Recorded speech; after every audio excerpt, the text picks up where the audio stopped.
Hi, Celeste. Hi, Kristen. It's so good to see you. It's amazing to see you. I am super happy to have you hanging out with me today. So, I usually start these conversations by giving just a little bit of background on the woman in front of me, why I asked her to join me in conversation. So, Celeste and I kind of had this fortuitous meeting. She is interning at a really cool event slash co working space that friends of mine manage and own.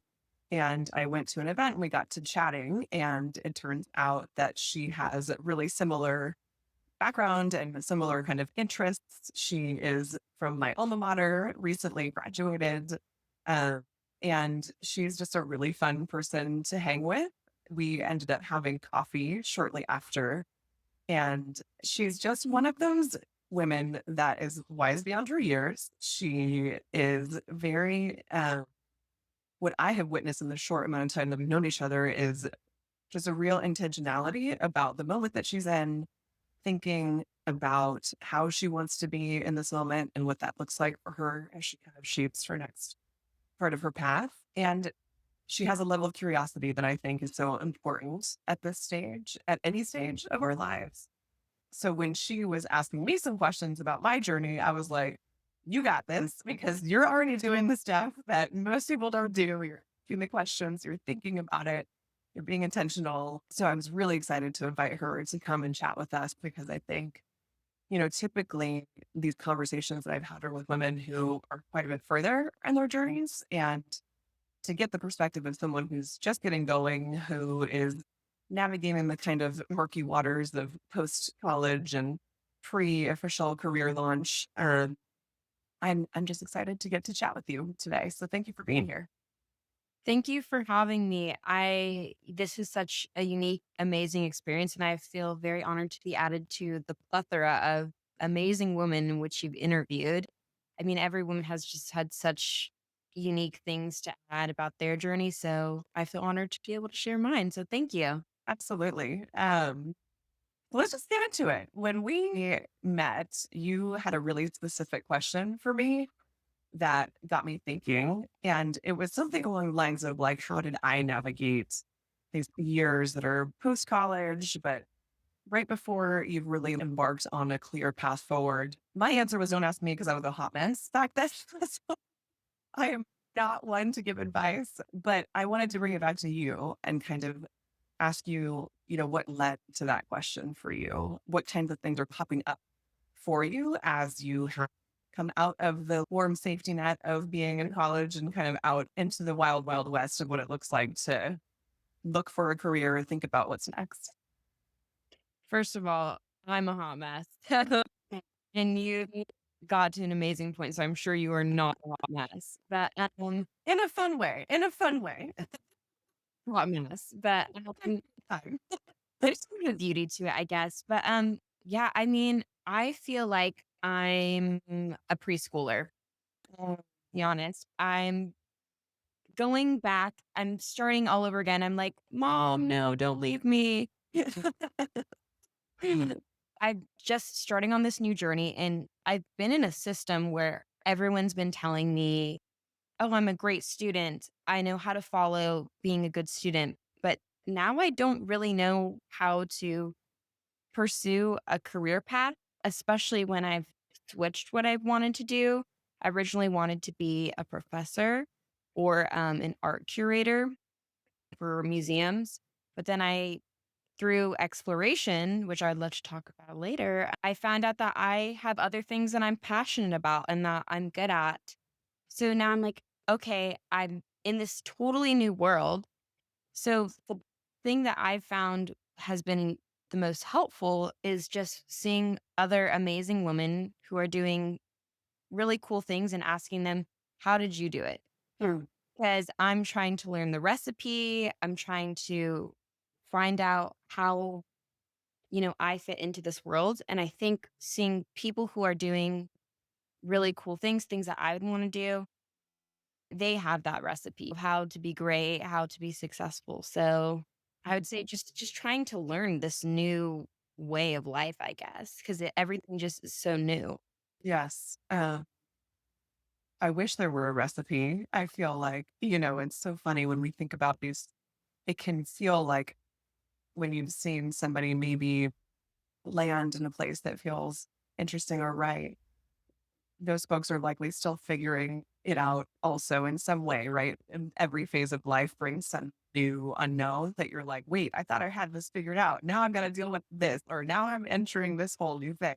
So I'm glad you brought up your pivot because it's something I wanted to ask you about. Number one, it takes a lot of self awareness and courage to be willing to make a pivot. Sometimes we can get a little stuck in the groove of well, I said I'm going to do this thing and now I have to do this thing. And to be able to take a pause and allow yourself the grace to recognize that maybe this isn't the exact right fit for this moment.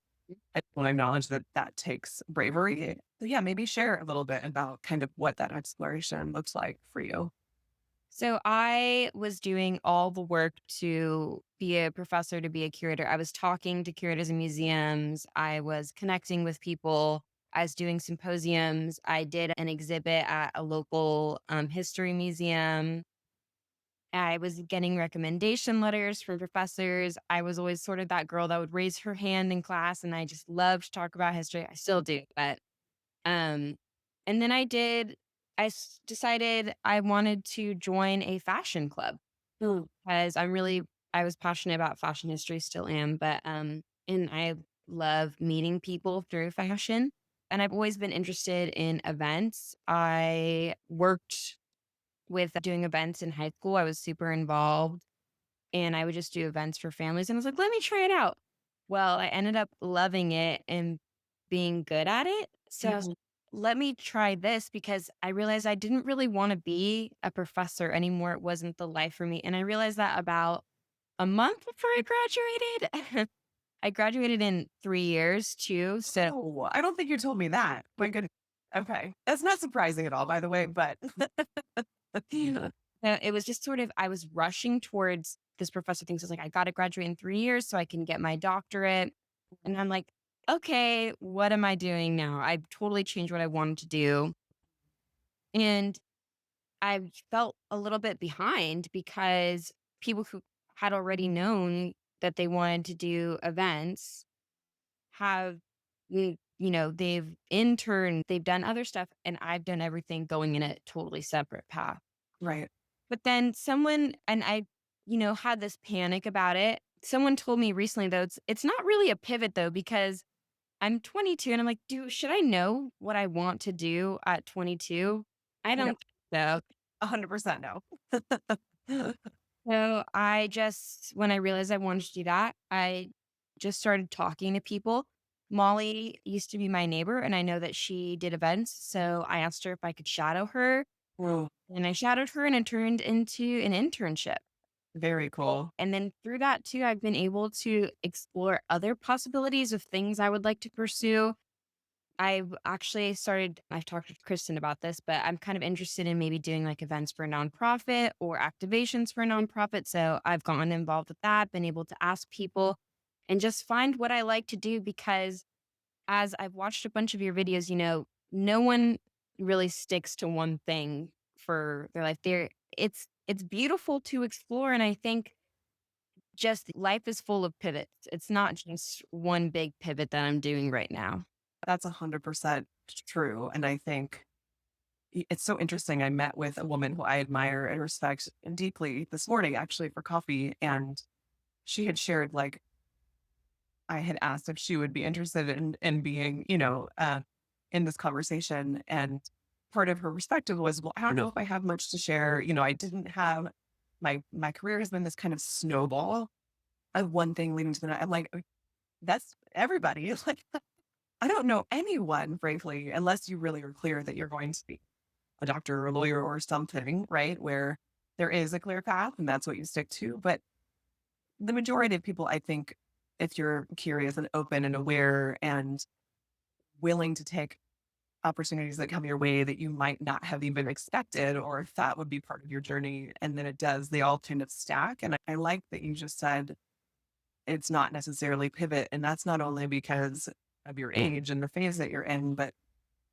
I recently said something along those lines for my own business I said, I feel like I'm almost starting over because I had started with really heavy in business strategy, helping folks with setting up their operations and helping them thinking about growing into what's next. And now that I'm really, really focused on supporting women at these inflection points, I said, I feel like I'm, pivoting into this new space. And someone reflected back to me, you're not pivoting, you're just honing in and you're getting clearer and you're moving into the next phase. And I think same for you, right? You have some experience already stacked up, whether it's through going through a 4-year program in 3 years, five for some of us, me.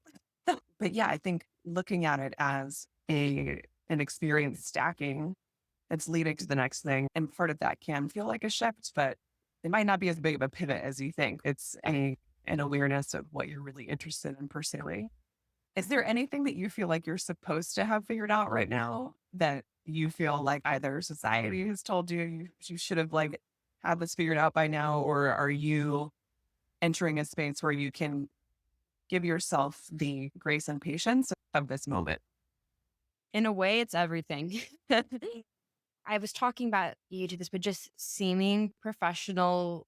I feel like I'm supposed to just be this totally new person that, she's businessy. Wow, she looks together. I thought I'm supposed to have that figured out, applying for jobs, knowing technology.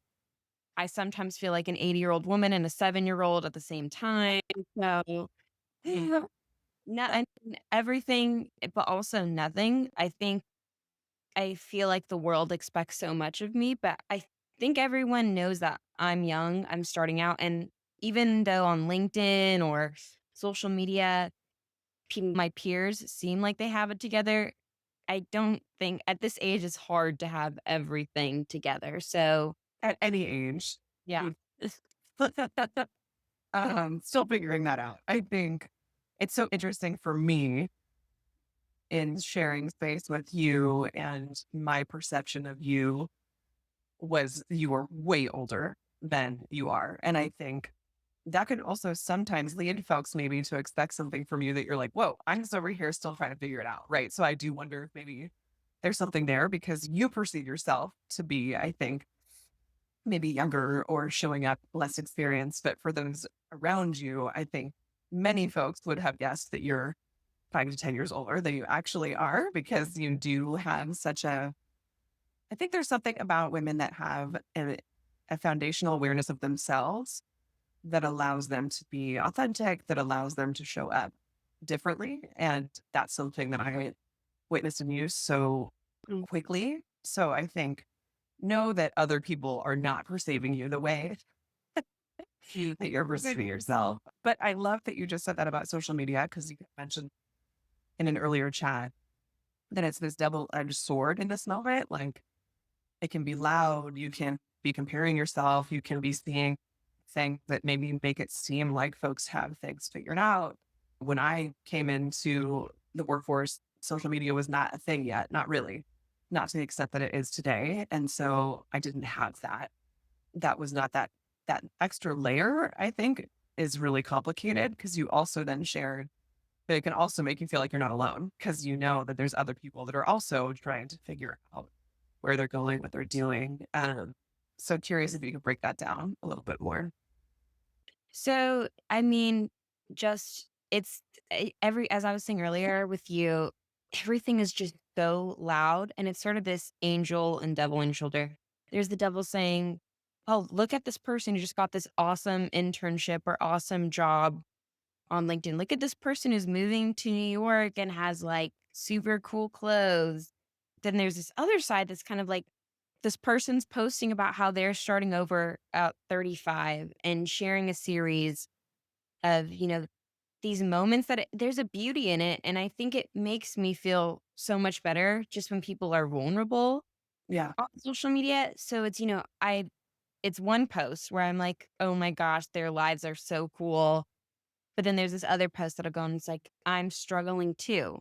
Or But there's that beautiful side. But I think with that bad side, you have to remind yourself that these people are probably struggling too and probably don't have it together. I mean, someone the other day was like, "Oh, my sister just thinks you're so cool, Celeste. Like, she loves your Instagram. Like, you look like you're having so much fun." I'm like, "I'm actually terrified right now, but, um, and not doing awesome." But, social media is a facade, so I think we just always have to have that reminder, but I am very thankful to the people who are sharing their journeys, and there's just such a variety of journeys, people being laid off, people moving to a new city, people quitting their job and traveling the world. So, despite all the noise, I mean, I'm a little bit grateful for the social media age, I guess, because you get Yeah. to see what people you're not alone. Y- So, Yes, I have been seeing more and more of that. My social media for a middle-aged woman is now LinkedIn. So it's this very funny. Yeah, I was really not engaged with LinkedIn until I started my own business because then all of a sudden your entry space is a little bit differently. And it's same, right? Like to this day, I still can find both of those things to be true. There are moments where I'm looking through or seeing something I want to engage with. I'm like, damn, they have got it figured out. Like, how do they do that? Or like, that looks cool. I wish I could do that. And then in the next breath, there will be someone sharing about something that they've navigated as a challenge, whether it's in building their own thing or in the corporate world. And I feel like I feel very thankful for the fact that more and more people, it seems like there's a vulnerability that's coming out more in some of these platforms where it used to be it was very buttoned up. It used to be that it was very like you only present a very specific professional side of yourself. And I'm maybe it's just because of my algorithm or the people that I'm following, but I see that there's more folks that seem to be willing to take the mask off a little bit. And I think it's great because to your point, then we get to see the good and the hard. And that's just the reality of it. That as we're building to the things that we care about, it's going to be messy, it's going to be clunky, it's going to feel harder sometimes than others. So knowing that you have folks right out there navigating some other challenge that may or may not be applicable to your own life has been helpful for me too. And I was told, I love this from a coaching program I went through. When you look at something and think like, oh, that looks cool, or I wish I could do that, or if like there's any like green envy monster that starts to just show its head a little bit, reframing that as, oh, I'm hearing something about myself in this. What is it about what they're doing that I think is so compelling? What is it that maybe I'm not doing that I could be doing that would build some of what they are creating or whatever the thing is. But I liked that reframe because I think sometimes jealousy is actually just showing you what you want or what you might be wanting to build towards that you didn't even know. I would definitely say that I've been trying to reframe my mind like that. Kind of, I think social media, I'm thinking when I see a post, I'm like, oh, I wish I had that life. I could have that life. At this point in time, I feel like at this age, everything feels impossible to achieve, but also everything feels possible to achieve. Yeah. We were talking about there's all of these avenues that I can go down, and it's scary and it seems like I could never go down those avenues, but they're open for me. I just Mm, have the resources. I can contact people, talk to people, throw myself out there, and I can get there. It's just very, very scary. But so mm. it's, yeah, this duality of possibility and impossibility. Yes. I think, yes. And that continues, right? Like that program I was just mentioning, I was amidst peers who are 10, 15, even 20 years further on in their career than I am. And they're also looking at, wait, there's still wide open pastures for me, even at this later stage of my life or my career, because I do sometimes believe that we have been sold a little bit of a lie that, like, oh, you pick this thing and then you go down this route and then it's going to be great. And then you do X and then you do the but, and then it's like, no, no, no. Actually, none of that is true at all. And I don't know that I lived a whole lot of the early part of my career with that awareness. I had some really great experiences, but I think something might have clicked a little differently for me earlier on if I had been aware of the fact that I have full ownership of my decisions and I don't have to give a shit what other people think about this decision. Do you feel like, is there any outside voice that speaks louder in your mind around expectation or I should be doing X, or if I pick this, then maybe that's going against this thing I should be doing. Oh my goodness, every single second of my life. Yes. I have pretty bad anxiety, so it's always noise That's there. fair. Yeah. Um, but yeah, I mean, my friends always tell me, like, you are too hard on yourself because I always feel like if I do this, it's the wrong decision. If I do that, it's the wrong decision. It kind of feels sometimes like I convince myself that there's no right choice. Everything is going to, you know, aff- ruin my future. I'm going to die. Everything's going to go horribly and burst into flame. So many people have told me, there's no wrong choice. Yeah. And I think I just have to push away that scary voice and just listen to people because I tend to not see truth. So I think that I need to just like really be intent. That's something that I would like to be is just be more intent on what what's actually happening and what not the delusion. I need to not focus on the delusion. The catastrophizing of what if. Yeah. Yeah. Yes. Listen, I get that 100%. And I am likely one of the people that also shared there is no wrong decision because I now believe that wholeheartedly. I really believe that. It's easy to say that, but I think until you've lived enough of it, it's hard to convince yourself of that. But I do believe that as you start to make your decisions, you'll see that, oh, that led to this thing, or that led to that thing, or oh my gosh, amazing. I didn't even think this was an opportunity, or I didn't even know that thing existed because I said yes to this other thing. But it is so hard, especially as the world gets more expensive, Yeah. especially, AI and advancing tech just continues to like tumble towards us faster and faster. I think it can be difficult to feel like, oh, any decision I make will be okay because so much is changing in real time that I can imagine that feel heavier for your generation than it might have for mine. Yeah, AI is sort of the big scary thing right now, especially when you're coming from a background in humanities and then the job market's terrifying. I feel especially my age group right now is it's just the very beginning of AI, especially AI being implemented into all these different careers. So we just again, as I was saying earlier, we all don't know where we fit in with how the workforce is changing.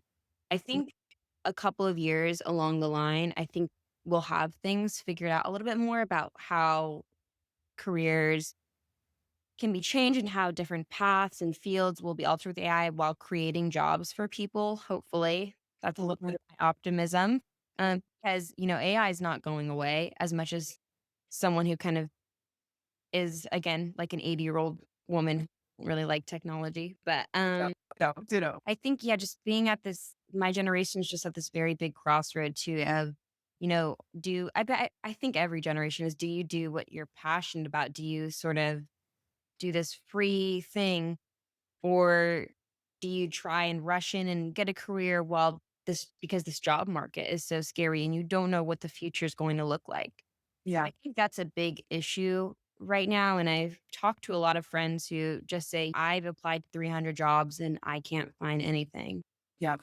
Yep. That's across the board, right? I think folks that I've talked to that are even further on in their careers, it's really, unless you have a really dialed in network or a group of people that you are constantly, and I think that is something also to be thinking about, right? It's how are you intentionally cultivating relationships over the course of the rest of your journey? Because you just never know when that person is going to show up again in your life or where you might cross paths again. And to continually just, I think, pour in to that. I think networking can kind of be this like dirty word, but I don't look at it like that. I look at it like it's like your little mini community building, right? You are choosing the people you want to surround yourself by and pouring into them and they're pouring into you. And I think that the more we do that, the more insulated we are from some of the like big changes I think we'll see. I also, uh, maybe in 5 years, we'll listen back to this. I will be very, very wrong. But I tend to believe those that are out there saying that arts, culture, humanity, like those are actually places that you want to be in as AI continues to tumble forward? Because those are the types of things that can't be replaced. Human connection and like building people up, this level of support, that is actually not going to be replaced by AI anytime soon, hopefully. So you might not actually be in as bad of a position as you think. I kind of wanted to touch on your point about networking because one thing that I would love to talk about too is I feel one of the most beautiful aspects of this stage of my life is just being able to connect with so many people. I, again, going back to me being sort of an old soul, I've formed many relationships with the older folks in my community. And I have to say, I've been able to experience is just hearing different people's life journeys, having the people in my neighborhood who I can go to and we can talk about our favorite coffee table books and talk about their lives and all the twists and turns it's made, or going to the Hive, which is where I work, and, meeting so many cool people who just had this crazy, beautiful squiggly line path. Yeah. Yeah. And it's made me feel better about my situation, better about my future. And it's just one of the most wonderful things is just being able to get to know people and being able to connect with people. And I think everyone is open to connection. Recently, I decided to message on LinkedIn the head of global fundraising at UNICEF in Madrid. Amazing. Had a meeting with him. He was totally open to meeting, and now I'm starting a mentorship program with him virtually next month. What? That's amazing. Wow. That's incredible. And I also talked to a guy who was pretty big with Greenpeace as well, who lives in Amsterdam. And I think everyone's open to connecting and open to talking. And I think it's just amazing hearing how people got to where they are and just hearing how people see the world. I would definitely say that's something that's stood out in this new phase of my life is just meeting all of these new people. And I've learned so much through people.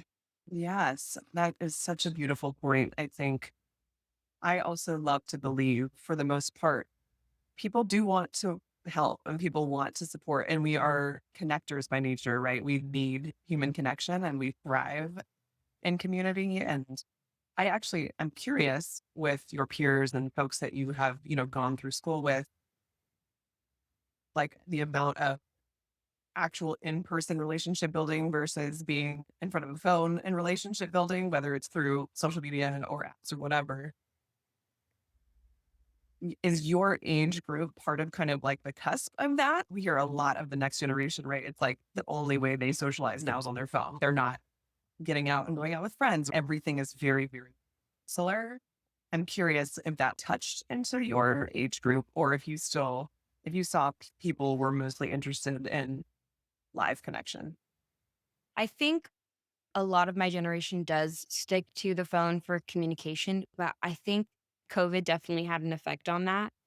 Yeah. Um, as we're coming into our adulthood through COVID. But I think that everyone is striving for connection. There's this whole thing of third spaces Mhm. where people are, want to have a park or stairs that they can sit on and chat with people. And everyone wants that desperately. I think in my generation, they just don't know where to find it. I mean, we have all these resources but everyone it seems like everyone doesn't know where to find it. So I think that we're very much digitized in our relationships, but everyone wants to leave their phones and sort of go back to, I don't know, I guess old school ways of communication. I don't know how to phrase it, but yeah, everyone or people are starting to create more clubs. I see on social media people having these baking clubs or cooking clubs, running clubs.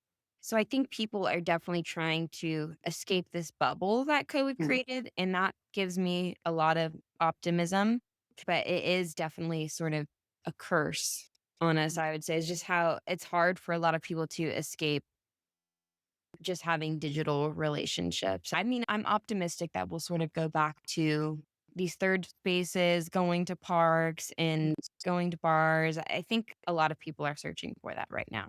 Yeah, that's so interesting. It's hard not to put your own kind of imprint of your own experience onto the generations that are right. Like my experience was so different than the next generations and to your generation. So I feel like it's important for those of us that are a little further on in our careers to be asking these questions to understand how to relate better to the younger generations that are coming into the workforce so that we can actually have dialogue about how we like to communicate because sometimes there's just assumptions across the board. I think we all do in some ways, of course, but sometimes I think Gen Z can kind of get this bad rap around, well, they just over there on their phones, they don't care. I don't think we get to have these blanket statements about an entire generation. To defend my fellow Gen Zers as well, I think it's just really expensive too to be out and Yeah. be in public social spaces because Ubers, dinner, drinks, it's going to set you back a few. And I think when life is just becoming so expensive for us as we're emerging adults, I think that's definitely sort of a barrier to being in person. But I hope that there is this climb to being in person, though. I'm excited about it. I'm excited for all these opportunities to open up and people building these great opportunities to just be out in the open. Yeah. Do you think your generation's approach to career or life planning differs at all from previous generations? Or can you speak to kind of what you've seen amongst your peers as they're thinking about their next steps? I would say from just, I mean, talking to my friends and then social media, hustle culture is huge. Like against hustle culture or for hustle culture? A little bit both, a both. Okay. But, Okay. I see online, people have these intense routines in the morning. Oh, I'm waking up at 5 a.m. 4 a.m. and like doing an ice bath or whatever. and then I'm going to like apply to 80 jobs and go to this networking conference, then go on a run. And then I have to start my own business by the age of 16. Uh, So much of social media. Surefire way to not find the Yeah, and that's just a lot of my generation too, or kind of, oh, you're not doing this right now. Yeah, there's a lot of people that I think are like that, and a lot of people I have kind of half and half friends. yeah. I'd say, like, some friends, like, "I have to be doing this or I have to go do this." "Oh, you're not doing this? Then there's something wrong." I think there's a lot of that. Mm, But then I think there's also this remarkable side where people are just traveling everywhere, starting their own fashion companies and just kind of seeing what happens. So I think there's both sides where people are sort of saying, things will figure themselves out. And mm, I'm going to sort of jump into this crazy lifestyle. And then there's some people that are like, I have to stay on this very rigid path in order to mm, get what I want. mhm. Yeah, I'm kind of a middle ground myself, and I think most people are a middle ground, but again, on social media, you see just both ends of the spectrum, and I'm like, do I wanna go and be a yoga teacher in, like, Mallorca, or do I wanna go and be the CEO of a business? I don't know. So, it's just both sides are constantly fighting, but I'm like, I can do both, I guess. Oh my gosh, you're literally speaking into my soul with that piece. Like, I literally still feel like I hold both with such reverence and I hold to both with such tension in my own life. Like, yes, do I want to kick ass and do I want to build something cool? Yes, yes, yes. Do I want to also have a thriving family with kids I adore? Yes. Do I also want to run off and like be an artist and teach yoga and wherever? Yes. All of those things. Right. And so there is this kind of it becomes more fun, I think, later on where you're like, okay, so I do have to choose one to focus on for this moment, right? You can't choose all of those things at once necessarily, but you can choose the thing that's calling to you most in that moment and then find ways to infuse those other elements in your daily life. I might not get to run off and teach yoga in the woods, but I can find ways to bring that into my life in ways that feel meaningful and I have always been a very either or person, like a very like go all in on this one thing and you can't. Or if I can't do X for like X amount of time, then forget it. It's not worth it.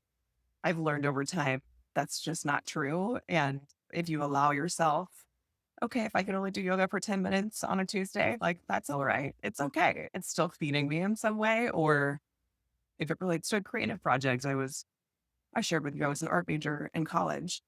Talk about getting to the end of your schooling and going, this is not what I'm meant to be doing. Like, me being by myself in a studio somewhere is not the jam. But that did still lay a foundation of creation and creative thinking and building and seeing and whatnot. And so for so long, I told myself, well, if you don't have time to paint, if you can't get on your pants and paint for 4 hours a day, then you may as well not do anything. Well, now it looks like co-creating a piece of something with my kids on a Saturday, which is not as idyllic as it sounds, by the way, but it is something, right? Like it is seeing that those moments are just as important. I think for me had been a really critical shift in my own life in these more recent years, frankly. I wish I had given myself that allowance younger. Like, hey, just because you're not doing this thing all the time doesn't mean you can't still love it or can't still be a big part of your life. Yeah, I mean, that's definitely a battle that I was kind of picking with because I was a history major and art history minor. I'm like, how do I incorporate something that I'm so passionate about? One day I would love to do something for museums or public education history, but while I'm at this point, it's like, how can I incorporate things that I'm passionate about? It's like going to trivia or reading or going to museums or getting yourself into communities that do art or celebrate the things you love. I think just being able to sprinkle that throughout your life is so helpful. And especially when, again, just going on this scary career path, navigating business, you need those little points of meditation almost. I feel like it's meditation to do the things you love and go back to your roots. 100%. Yes. These rituals become anchors in our lives that feel so important. Uh, when you think about if you could share anything that you're like, let's say someone's graduating, Mm. is there something you would share just based on the kind of time that you've spent post college? I would say try everything. Well, Go and talk to people, go and join clubs, find out what's in your area and find ways to explore your passion, to explore your career choices. Just try everything. Also, just don't think about what other people think about you. Just put that to the side and do what you love. Explore, talk. It's okay to fail. This is a lot of bits of advice, but they're all very good. And I'm like, I'm nodding my head like I could use those. Yes. That every amazing, cool person that I've talked to has had so many failures. So just find grace in your failures. Just try everything. And I don't know. It's such a weird path. I feel like I could say so many things, but I'm also kind of saying this to myself right now as I well. was gonna say we all need to hear it. I think the allowing ourselves to explore, to realize that does not to, every answer has to be Yeah. the and a dear friend of mine, we were chatting about what it means to try and sometimes not get to the thing, or maybe it looks a little different than you thought. And we went through a really wild experience with our last employer together. And, we talk about resiliency and these kind of characteristics of what it means to just get up and keep going, get up and keep going. She's like, I feel like we really treat it kind of flippantly, like, oh, you're so resilient. She's like, that shit is hard earned. You have to have those difficult moments, build the muscle, right? And if you're just constantly staying safe or you're constantly keeping yourself from trying something or giving it a shot, then you can't build up the resiliency muscle either. And then when it does come time to fail, because we all will, then it's going to feel a lot harder. So I think like those little micro moments, if you can find that way of building in that resilience as you keep navigating whatever journey you're on, then when the big stuff hits, you're like, oh, I've been here. I've done something like this. I got it. Um, so at the end of every conversation, I typically ask women what building a legacy means to them. But I would like to ask you, as you're thinking very early days, Mhm. um, what do you want people to remember you for or feel? Maybe not remember you for like in perpetuity, but like, I met you here's my perception of you. Here's how I felt after spending time with you. What's your hope for how folks leave and experience getting time with you? I want people to feel that they were heard, that I was able to build a connection with them and able to help them. I always want to spread love, make people feel loved. And I feel like that's such a core of who I am and something that I would love to put in my career path is just making people know that those little things that they love. I want them to know that I heard that. I want people to know how a beautiful, I take a shot every time I say beautiful and amazing, but Yeah. Yeah. child of a person they are. And that's just something that I would love to leave on people is just, that they're seen, that their individuality shines. But that's the legacy I would like to leave. I love that. And I can feel that from you. I think that is so apparent. And just even without saying much, it's just how you are present and it's how you questions and it's how you are aware of the moment. I think many times we're rushing through experiences and getting to the next thing. And it's really clear when you come across someone who is present in that moment. And that I think allows for people to feel seen by you. Like there is a maybe not a sense of calm, but like a sense of anchoring in the now that I have felt when I'm with you that honestly almost makes me a little nervous. I'm like, yeah, well, we're like really in. I feel like you are really connected to the person you're talking, which can feel like when you're so used to being around people that really are not looking to connect in that way, it could almost be like, whoa, this person actually genuinely interested in this conversation. And now I need to tell them differently in this conversation. So I can just say I appreciate that so much about you. And I'm very sure that many people feel the same way. Oh, thank you.